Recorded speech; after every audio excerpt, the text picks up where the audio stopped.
If, however, you are, for various reasons, in psychological state of great muscular tension or extremely tired, or if you are experiencing pain or low blood sugar, you will tend to represent things to yourself in a way that may magnify your negative feeling. Think of it. When you are feeling psychological, vibrant, or totally alive, don't you perceive the world differently than when you are tired or sick? The condition of your psychology literally change the way you represent and thus experience the world. When you perceive things as being difficult or upsetting, doesn't your body follow suit or become tense? So these two factor internal representation and psychology are constantly interacting with each other to create the state we are in. And the state we are in determine the type of behavior we produce. Thus, to control and direct our behavior, we must control and direct our state and control our state, we must control and consciously direct our internal representation and psychologies. Just imagine being able to be 100% in control of your state in any moment in life. Before we can direct our experiences of life, we must first understand how we experience. As mammals, humans receive and represent information about their environment through specialized receptor and sense organ. There are five senses: gustation or taste, olfactory or smell, vision or sight, auditions or hearing, kinesthetic or feeling. We make most of decisions that affect our behavior primarily using only three of these senses: visual, auditory, kinesthetic system. These specialized receptors transmit external stimuli to the brain through the process of generalization, distortion, deletion. The brain then takes these electrical signal and filter them into internal representation. Thus, your internal representation, your experience of the event, isn't precisely what happened, but rather a specialized internal representation. The conscious mind of an individual can't use all the signal being sent to it. You would probably go stark, raving mad if you consciously had to make sense of thousands of stimuli, ranging from the pulse of blood through your left finger to the vibration of your ear. So the brain filter and store the information it needs or expect to need later and allow the conscious mind of individual to ignore the rest. This filtering process explains the huge range in human perception. Two people can see the same traffic accidents but give utterly different account of it. One may have paid more attention to what he saw, another to what he heard.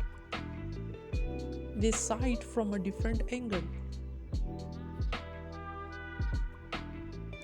They both have different psychology to begin the perception process within the first place. One may have 20/20 vision, while another may have poor physical resources in general. Perhaps one had been in accident himself and had a vivid representation already stored.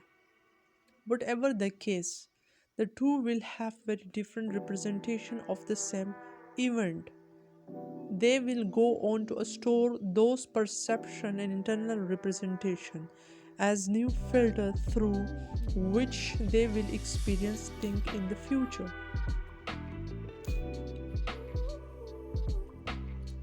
Perhaps one had been an accident himself and had a vivid representation already stored.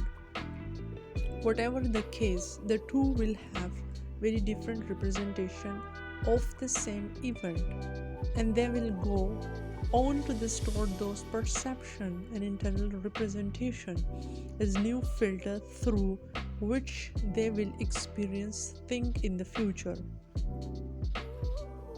There are an important concept that used in NLP. The map is not territory, as Alfred Kornsberg noted in his Science and Sanity. Important characteristic of map should be noted.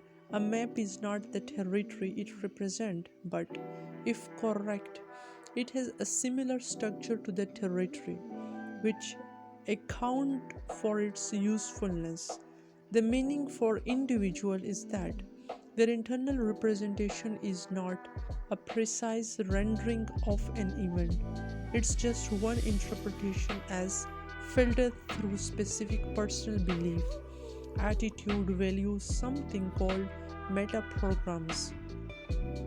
Perhaps this is why Einstein once said, whoever undertake to set himself up as a judge in the field of truth and knowledge is shipwrecked by the laughter of the god.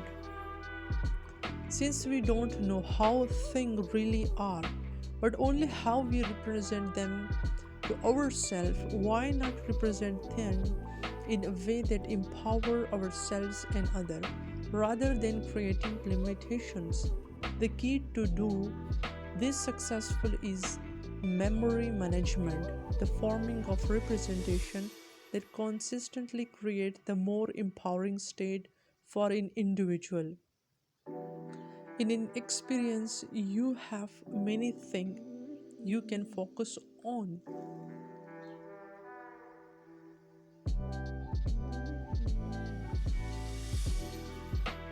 Even the most successful person can think of what isn't it working and go into a state of depression or frustration or anger, or he can focus on all the things that work in his life. No matter how terrible a situation is, you can represent it in a way that empowers you. Successful people are able to gain access to their most resourceful state on a constant basis. Isn't it that the difference between people who succeed and people who don't? Think back to W. Michel. It wasn't what happened to him that mattered, it was the way he represented what happened. Despite being terrible, burned, then paralyzed,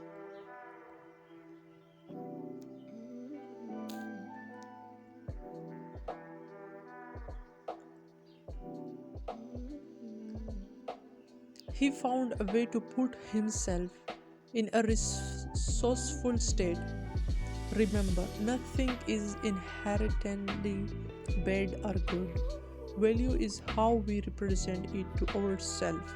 We can represent think in a way that put us in a positive state, or we can do the opposite. Take a moment to think of time when you have been in a powerful state. That's what we do in the fire walk. If I ask you to put down this book and walk across a bed of hot coal, I doubt you would get up and do it. It's not something you believe you can do, and you may not have associate resourceful feeling and state with that task. So what I speak of it, you would probably not go into a state what would support you in taking that action. The fire walk teach people how to change their state. and their behavior in a way that empowered them to take action and produce new result in spite of fear and other limiting factor. People who walk on fire aren't different from the way they were when they came in the door think fire walk was impossible, but they have learned how to change their physiology, and they have learned to change their internal representation about what they can and cannot do.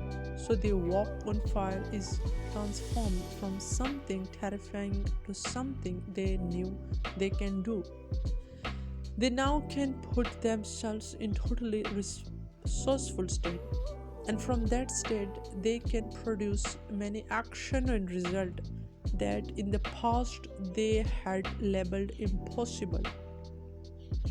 The firewalk helps people form a new internal representation of possibility. If this thing that had seems to impossible was only a limitation in their mind, then what other impossibilities are really very possible as well? It's one thing to talk about the power of state, it's another to experience it. That's what the firework does. It provides a new model for belief and for possibility, and it creates a new internal feeling or state association for people, one that makes their lives work better and enable them to do more than they ever thought possible before. It clearly demonstrates to them that their behavior is the result of the state they are in, for in one moment by making a few changes in how they represent the experiences to themselves, they can become so totally confined that they can take effective action. Obviously, there are many ways to do this. The firewalk is just one dramatic and fun way that people rarely forget. The key to produce the result you desire then is to represent a thing to yourself in a way that put you in such a resourceful state that you are empowering to take the type and quality of action that create your desired outcome. Failure to do this will usually mean failure even to attempt that which you desire, are at best a feeble, half-hearted attempt that will produce like result. If I say to you, let's walk on fire, the stimuli I produced for you in word in body language go to your brain where you form a representation. If you picture people with ring through their nose take part in some terrible rite or people burning at the stake, you won't be in a very good state. If you form a representation of yourself burning, your state will be even worse. However, if you were to picture people clapping and dancing and celebrating together, if you saw a sense of total joy, excitement, you would be in a very different state. If you saw a representation of yourself walking healthfully, joyously, if you were to say, yes, I absolutely can do this, and move your body as if you were totally confident, then this neurology signal would put you in a state where you would most likely take action and walk.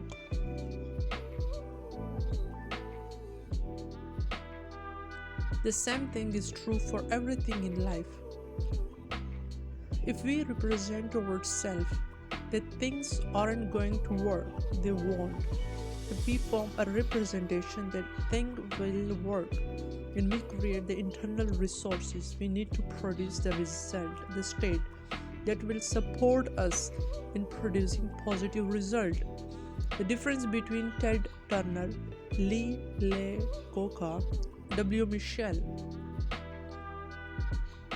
and other people is that they represent the world as a place where they can produce any result they truly desire most. Obviously, even the best state, we do not always produce the result we desire, but when we create the appropriate state, we create the greatest possible chance for using all our resources effectively.